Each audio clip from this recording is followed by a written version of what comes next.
Hello दोस्तों, good morning, Radhe Radhe, जय माता दी। मैं उषा एक बार फिर से स्वागत करती हूँ आपका आपके ही चैनल मिसिज हरियाणा लाइफ में। उम्मीद करती हूँ आप मस्त होंगे, स्वस्थ होंगे एंड व्यस्त होंगे, क्योंकि जो व्यस्त है वही तो स्वस्थ है। आज है नवरात्रि का लास्ट दिन और आज हमारे घर पे होगी कन्या पूजन। तो उसी वजह से आज मैं अपने डेली वाले रूटीन से कुछ ज़्यादा ही जल्दी उठ गई हूँ, क्योंकि जल्दी उठना पड़ता है। जैसे अकेले ही है ना, पूरा काम समेटना पड़ता है ना, तो टाइम से उठना पड़ता है। तो सबसे पहले मैंने रख दिया है एक चूल्हे पे पानी गर्म और एक चूल्हे पे मैंने बना लिए चाय, क्योंकि चाय बिना मतलब आलस खुलता नहीं है। और पानी गर्म इसलिए क्योंकि थोड़ी थोड़ी ना हल्की हल्की ठंड लगती है सुबह, तो इसलिए गर्म पानी मैंने कर लिया था, क्योंकि सिर भी धोना था। उसके बाद मैं चाय पीने के बाद नहा के आ गई हूँ, और नहा के आने के बाद मैं चढ़ा रही हूँ छोले और आलू उबलने के लिए, क्योंकि आज मतलब आलू छोले की सब्ज़ी और सूखे चने, हलवा और पूरी मैं बनाने वाली हूँ। नॉर्मल मतलब भोग में यही सब लगता है, हलवा पूरी और चने माता को अर्पित होते हैं। चाय पीने के बाद झाड़ू मैंने नीचे और ऊपर सब कहीं लगा दी थी, और नीचे पोछा भी लगा दिया है, और ऊपर का पोछा अर्पिता उठने के बाद वो लगाएगी। और मतलब आलू और छोले मैंने उबलने के लिए चढ़ा दिए थे, और आटा भी मैंने छान लिया है। आटा मैं लेके आई हूँ नीचे जाके, जैसा कि कल का व्लॉग में मैंने बताया था कि नीचे रखा हुआ है आटा। और मैं मतलब ऊपर लेके नहीं आई थी कि काम के बीच में ना काम फैल जाएगा, रसोई में भीड़ हो जाएगी, तो मैं आटा ऊपर लेके नहीं आई थी कि कन्या पूजन के बाद में फिर मैं उस आटे को डाल लूँगी। तो अभी के लिए मैं वहीं से छान के आटा लेके आ गई थी, और आटा मैंने लगा लिया है। और यहाँ पे जैसे थोड़ा बहुत ना कचरा हो गया था स्लैब के ऊपर, तो वो भी साफ़ कर दिया। हैंड टू हैंड साफ़ करते रहते हैं तो ज़्यादा कचरा नहीं होता है, वरना फिर एकदम स्लैब ना कुछ ज़्यादा ही फैल जाएगा। और यहाँ पे जैसे मैंने जो आटा लगाया था पूड़ियों का, उसमें मैं थोड़ा सा घी लगा के और उसको ढक के रख दूँगी, तो ना आटा मतलब सॉफ्ट हो जाएगा। सॉफ्ट का मतलब ये नहीं कि पतला हो जाएगा, आटा पूड़ियों का टाइट ही लगता है, तो फिर भी मतलब ना नरम हो जाएगा, पूड़ियाँ बहुत अच्छी से उसकी उतर के आएंगी। तो घी लगा के और उसे मैंने रख दिया है ढक के। और अभी मैंने निकाल ली है सूजी हलवे के लिए। सूजी ना 2 जगह रखी हुई थी, तो मतलब एक बार जो इस बार राशन में आई थी वो थी, एक बार थोड़ी पहले की रखी हुई थी, तो उसको मैंने छान लिया है। छानना मतलब छानना पड़ता है, ये वैसे कुछ है नहीं, पैकेट की सूजी है ना, तो पैकेट की सूजी मतलब साफ़ आती है, उसमें कुछ भी नहीं था, लेकिन फिर भी मैंने अपनी मन की शांति के लिए एक बार छान लिया था। और सूजी जैसे कि हलवे के लिए हम कभी सूजी मंगाते नहीं हैं, क्योंकि हलवे में बारीक सूजी लगती है। हम हमेशा उपमा के लिए सूजी मंगाते हैं, तो ना वो मोटी होती है सूजी। तो मैंने उसको हल्के से और उसमें मिक्सी में ना हल्का दरदरा सा मतलब पीस लिया है थोड़ा सा, तो क्या ना मोटी सूजी का हलवा ना ज़्यादा अच्छा नहीं बनता है। और उस साइड मैंने निकाल लिया है घी हलवे के लिए। और जो ये होते हैं ना ड्राई फ्रूट्स होते हैं, उनको भी मैंने हल्का सा पीस लिया है, क्योंकि टाइम नहीं है ना मेरे पास, इतना टाइम नहीं है कि मैं उनको कट करने बैठूँ, काफ़ी टाइम लग जाएगा कट करने में। और सूजी मैंने चढ़ा दी थी। सूजी को पहले मैंने ऐसे ही भून लिया था, फिर मैंने उसको घी डालने के बाद भून लिया था। और सूजी भुन चुकी है अच्छे से, तो अभी मैंने उसमें डाल दिया है गर्म पानी। आलू मतलब कढ़ाई चढ़ाने से पहले ही मैंने गर्म पानी रख दिया था साइड में, तो वो हो गया था गर्म पानी। और अभी मैंने इसमें डाल दी है चीनी। चीनी को थोड़ी देर अच्छे से मिलाने के बाद फिर मैं अभी इसमें डाल रही हूँ जो ड्राई फ्रूट्स है, जिसको मैंने मिक्सी में थोड़ा सा मतलब दरदरा सा पीस लिया था, क्योंकि मेरे पास टाइम नहीं था ना कट करने के लिए। और बाद में मैं लास्ट में डाल रही हूँ उसमें घी। और अब भी इसको कर दिया है मैंने मिक्स, और हलवा बनके हो गया है रेडी। बहुत ही अच्छा हलवा बन के तैयार हुआ है। और इसको मैं अभी कढ़ाई को उतार के मैंने रख दिया है नीचे। क्योंकि स्लैब पे अगर सब कुछ रखते जाऊँगी ना तो स्लैब पे भीड़ हो जाएगी ज़्यादा। और जो भी मतलब सामान फैला था हलवा बनाने में वो पूरा सामान मैंने समेट दिया था और एक बार फिर से मैंने उस पर कपड़ा मार दिया था स्लैब के ऊपर। और यहाँ पे आलू छोले भी उबल गए हैं, अच्छे से उबल गए हैं आलू छोले। और अभी मैं इनको निकाल लूँगी और उसके बाद हम करेंगे सब्जी की तैयारी। मतलब आलू छोले की सब्ज़ी थोड़ी ग्रेवी की बनानी है, सूखी नहीं बनानी है।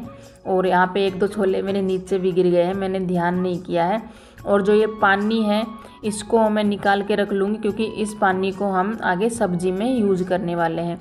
आलू छोले कुकर में से मैंने निकाल लिए थे और चने मैंने कुकर में डाल दिए हैं। जब तक सब्ज़ी वगैरह बनाऊंगी ना तो चने भी हैंड टू हैंड उबल जाएंगे। वो ये चालाकी से काम करना पड़ेगा, अकेले काम करना है तो एक के बाद एक काम करना पड़ेगा। चने में मैंने डाल दिया था एक तेज़ पत्ता और थोड़ा सा डाल दिया था मैंने उसमें नमक मैंने आलू छोलों में भी साथ में ही डाला था और चने में भी मैंने साथ में ही डाला था। वो क्या ना अंदर तक मतलब नमक अच्छे से उसमें चला जाता है चनों में, वरना ऊपर से डालते हैं ना तो कोई मतलब नहीं रहता है, अच्छे से जाता नहीं है, मिक्स नहीं होता है नमक। तो एक बार उबालते टाइम भी डाल देती हूँ और वैसे जैसे कमी लगती है ना तो बाद में भी डाल देती हूँ। जैसे कि मतलब माता रानी का जो भी भोग होता है, जो सब्जी वगैरह होती है तो उसमें लहसुन और प्याज का यूज नहीं होता है, ओनली टमाटर ही उसमें डलते हैं। तो यहाँ पे मैंने ले लिए 3 टमाटर और इनको मैं मिक्सी में पीस लूँगी। पीस के इनका मतलब एक पेस्ट बना लूँगी और पेस्ट बनाने के बाद फिर इसे हम यूज़ करेंगे। पेस्ट मैंने उसका बना लिया था और अभी हम करेंगे सब्जी की तैयारी। उससे पहले मैंने छील लिए हैं आलू कम ही डाले हैं, आलू ज़्यादा नहीं है, छोले मैंने ज़्यादा लिए हैं और आलू कम लिए हैं। यहाँ पे मैंने चाय पत्ती का पानी उबाल लिया जो मैं छोलों में यूज़ करने वाली हूँ। छोलों में चाय पत्ती का पानी कलर लेके आता है, ज़्यादा मिर्च से मतलब मिर्च नहीं डाल सकते हम कलर के लिए, क्योंकि बच्चों को मिर्च लगती है, तो कलर के लिए उसमें चाय पत्ती का पानी यूज़ करेंगे। यहाँ पे मैंने तेल डाल दिया था, तेल गर्म होने के बाद मैंने जीरा डाल दिया था उसमें। तेल काफ़ी गर्म हो रखा है इसलिए मैं हैंड टू हैंड सभी चीज़ें डाल रही हूँ। और हरी मिर्च डालने के बाद मैंने इसमें डाल दिए थे खड़े मसाले। और अभी मैं इसमें डालूँगी जो मैंने टमाटर का पेस्ट बनाया था, वो टमाटर का पेस्ट को मैंने अच्छे से भून लिया था और फिर मैंने जो पानी था ना छोलों का जो मैंने निकाल के रखा था वो डाल दिया था। और पानी को गर्म होने के बाद इसमें मैंने डाल दिए आलू और आलू डालने के बाद मैंने इसमें डाल दिए हैं छोले। और ग्रेवी का कलर बहुत अच्छा आया है क्योंकि मैंने इसमें चाय पत्ती का जो थोड़ा पानी था वो डाल दिया था। लास्ट में मैंने इसमें डाल दिया है गरम मसाला और अमचूर पाउडर। तो सब्जी हो गई है बनके रेडी। सब्जी बहुत अच्छी बनी है, कलर भी बहुत अच्छा आ रहा है, आप देख सकते हैं। और खाने के बाद बच्चों ने सभी ने तारीफ़ की थी कि खाना अच्छा बना हुआ है। तो मतलब ये है कि मेरा तो मतलब खाना बनाना सफल हो गया जो बच्चों ने तारीफ़ कर दी। तो लास्ट में मैंने डाल दिया उसमें कस्तूरी मेथी और सब्जी का काम हुआ ख़त्म। सब्जी हो गई है रेडी। तो सब्जी को भी जैसे मैंने हलवे के नीचे रखा है हलवे की कढ़ाई को, सब्जी को भी मैं उतार के नीचे ही रख दूँगी। जो आइटम बनता जा रहा है उसे मैं नीचे रखती जा रही हूँ, क्योंकि स्लैब पे ज़्यादा जगह नहीं है ना, तो पूरे स्लैब मतलब भर जाएगी। तो अभी हम चलेंगे अपने नेक्स्ट काम की तरफ। अभी खोला है मैंने कुकर और काले चने मैंने निकाल लिए हैं। चने अच्छे से उबल चुके हैं और मैंने उस पर गैस के ऊपर पैन चढ़ा दिया है। तो इसी में मैं मतलब इस चनों को छोंकने वाली हूँ। कढ़ाई तो दोनों यूज़ हो गई है, एक छोटी कढ़ाई है उसके मैं पूरियों में यूज़ करूँगी, पूरी बनानी है उसमें। तो उसमें चढ़ा दिया है मैंने तेल और तेल गर्म होने के बाद डाल दिया था जीरा, उसके बाद हरी मिर्च, तेज़पत्ता और फिर इसमें जो ये नॉर्मल मसाले होते हैं नमक, मिर्च, हल्दी, धनिया, वो सब मैंने डाल दिए थे। और उनको मिक्स होने के बाद लास्ट में मैंने डाल दिए हैं काले चने और एक बार उनको कर लिया है हल्के से मिक्स। और फिर मैंने डाल दिया जो काले चने का पानी था ना वो उसमें डाल दिया और ऊपर से काले मतलब चने का मसाला और अमचूर पाउडर मैंने इसमें भी डाला है। तो अच्छे से मिक्स करके अब इसको ढक के थोड़ी देर के लिए हम पकाएंगे। और साइड में अर्पिता रख के गई है अंगारी, उसका अंदर का झाड़ू पोछा भी हो गया था और वो नहा भी ली थी और वो अंगारी रख के चली गई है। पूजा की तैयारी वो करेगी, तब तक मैं जैसे पूड़ियाँ वगैरह बना रही हूँ ना, तब तक वो पूजा की मतलब पूरी तैयारी कर लेगी। और चने भी मतलब बनी जाएंगे थोड़ी सी देर में, बाकी सारा आइटम बन चुका है। और हर्ष कन्याओं को भी बुला के लेके आ गया था। तो यहाँ पे मैंने जो पहले पूजा के लिए पूरियाँ बनेंगी ना, जैसे 9 पूरियाँ बनती हैं, तो वो पूरियाँ मैंने बनाई है, उनकी मतलब मैंने लोइयाँ बना ली है। और यहाँ पे एक बार चेक कर लेते हैं चनों को। चने भी अच्छे से बन के हो गए हैं रेडी। और अभी मैंने इसमें डाल दिए कस्तूरी मेथी। तो चनों का कलर भी आप देख सकते हैं बहुत अच्छा आया है। तो चने भी बन गए हैं और अभी हम बना लेंगे फटाफट से वो पूरियाँ जो मतलब भोग के लिए हमें चाहिए होती है। तो 9 पूरियाँ पहले मैं बनाऊंगी और बाद में फिर मैं बाकी की पूरियाँ हैं वो मैं बनाऊंगी। तो मतलब लोई बना के और मैंने पूरियों को बेल लिया था और अभी मैंने एक एक करके सभी पूरियों को तल लिया है। और पूरियाँ भी जैसे मैंने उसमें मोमन डाला था ना आटा लगाते समय, और अजवाइन भी डाली थी और बाद में घी लगा के उसको अच्छे से ढक के रख दिया था। तो आटा भी बहुत अच्छा मतलब गूंद के तैयार हुआ था। तो आटा अच्छे से लग जाता है ना तो पूरियाँ भी एकदम फूली फूली बनती हैं। तो पूरियाँ एक नंबर की मतलब फूली फूली बनी हुई थी और कलर भी अच्छा आ रहा था। तो पूरियाँ भी मतलब मेरी ऑलमोस्ट बन के तैयार हो ही चुकी हैं। और उसके बाद मैं करूँगी पूजा, और फिर पूजा करने के बाद फिर हम बैठाएंगे कन्या।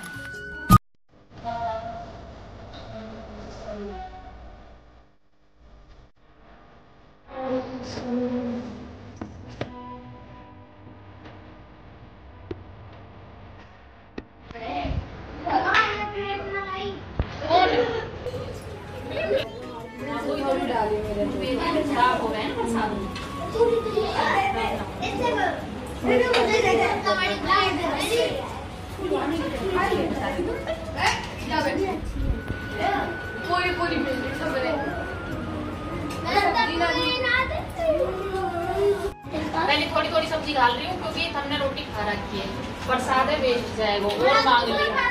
हाँ तो तू ना और मांग, ठीक है, कमी ना है, कमी नहीं है।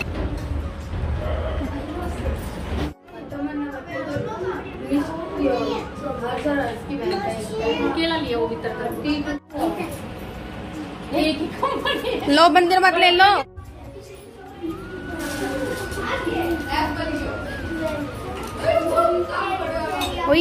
जिनने खाली उठाओ राजू के साथ। पूजा भी हो गई थी और कन्याओं ने भी खाना खा लिया था। मतलब ये लगा लो कि बहुत बड़ा काम पूरा हो गया था। नवरात्रों में मतलब नवरात्रों के बाद यही होता है कि कन्या को बैठाना है और अच्छे से उनको भोजन करा दें तो हमारे मतलब जो भी व्रत हैं वो सफल हो जाए। तो अच्छे से सब कुछ हो गया था। जैसे वो होता है ना कि अकेले करना पड़ता है, तो कभी कभी मतलब ऐसा होता है। एक बार तो मुझे लगा था कि शायद लेट हो जाऊंगी, लेकिन सब कुछ काम टाइम पे ख़त्म हो गए थे। और उसके बाद पहले मैंने किया था थोड़ी देर के लिए आराम, क्योंकि सुबह से लगी हुई थी ना। मतलब बर्तन साफ़ कर दिए थे और स्लेप वगैरह सब मैंने साफ़ कर दी थी। और उसके बाद फिर मैंने किया था थोड़ी देर के लिए आराम और फिर मैं आ गई थी किचन में। क्या है ना मतलब इतना काम करते करते ना किचन में थोड़ा मतलब गंदा हो गया था। तो किचन में पहले मैंने लगाई झाड़ू और झाड़ू लगाने के बाद फिर मैंने पोछा उसमें मार दिया है। कल जो घी मम्मी लेके आई थी उसको मैंने डोली में ही छोड़ दिया था और डब्बे में रिताया नहीं था। मैंने सोचा था कि मतलब बाद में फुर्सत से आराम से रिताऊंगी, लेकिन क्या है ना कि डोली की भी ज़रूरत पड़ती है। दूध आता है ना तो मम्मी बोल रही थी कि उस डोली को रिता के दे दे, यहाँ पे मतलब उसकी ज़रूरत है। दूध आता है तो हर मतलब सुबह डोली की ज़रूरत पड़ती है। तो मम्मी एक डोली को ले जाती हैं और एक में दूध हमारा डाल देती हैं, क्योंकि हमारा ही दूध आता है इसलिए। तो मैंने सोचा कि अभी सब काम निपट गए हैं और अभी मैं इस डोली को भी रिता देती हूँ। क्या क्योंकि मतलब घी का मामला है ना तो थोड़ी फुर्सत से करना पड़ता है, बिल्कुल इसको साफ़ भी करना पड़ता है अच्छे से। तो घी को पहले मैंने रिता दिया है डब्बे में। डब्बे को मैंने पहले ही धो के रख दिया था और जो डब्बे का घी था वो मैंने अलग छोटे डब्बे में डाल के रख दिया था। तो मतलब रिताने के बाद फिर मैंने चढ़ा दिया था जैसे पानी। पहले ही पानी हो गया था गर्म, और गर्म काफ़ी मतलब अच्छे से गर्म हो गया था और डोली को मैंने पानी में ही रख दिया था। और डोली में जो घी था ना जो मतलब लगा हुआ था वो पूरा अच्छे से मतलब पिघल गया था। ऐसे पूरा डायरेक्ट अगर डोली को गैस पे रख देते हैं ना जैसे तो ना मतलब डोली जल जाती है तो अच्छी नहीं दिखती है डोली। तो मैं हमेशा ऐसे ही करती हूँ, टोपी में पानी गर्म कर लेती हूँ और उसमें फिर डोली को रख देती हूँ। तो ऐसे मैंने 2 बार कर लिया था, डोली को रख दिया था फिर से मतलब रिता लिया था। ऐसे 2 बार करने के बाद डोली अंदर से मतलब बिल्कुल साफ़ हो गई थी। ऐसे मतलब बिल्कुल भी ऐसा नहीं था कि अंदर डोली में घी लगा हुआ है। तो डोली साफ़ हो गई। तो इसी गर्म पानी से मैं इस डोली को साफ़ कर दूँगी, क्योंकि गर्म पानी से चिकनाहट अच्छे से हट जाती है। और ट्रॉली को मैंने कर दिया था साफ़। और अभी जो मैंने कल भी बताया था नीचे राशन रखा हुआ है, राशन को ऊपर नहीं लेके आए थे, यही सोच के कि पहले कन्या पूजन करेंगे और बाद में दूसरा काम फैलाएंगे। तो अभी मैं वो राशन भी लेके आ गई हूँ ऊपर। और जैसे हमेशा की तरह अभी राशन की ज़रूरत है नहीं, तो जिस चीज़ की ज़रूरत है वो मैं निकाल लूँगी और बाकी के सभी को मैं इस डब्बे में डाल के रख दूँगी। और जैसे सर्फ़ है, सर्फ़ ख़त्म हो रखा था बाथरूम में, और जो नहाने की साबुन है वो तो वैसे भी बाथरूम में ही जानी है, उसको मैं किचन में रखती नहीं हूँ, तो ये भी बाथरूम में ही जाएगी। अर्पिता बोल रही थी इस बार पापा कौन सी साबुन लेके आए हैं। हर बार मैं डिटोल साबुन मंगाती हूँ, इस बार इसने लक्स लिख दी थी तो लक्स लेके आए थे।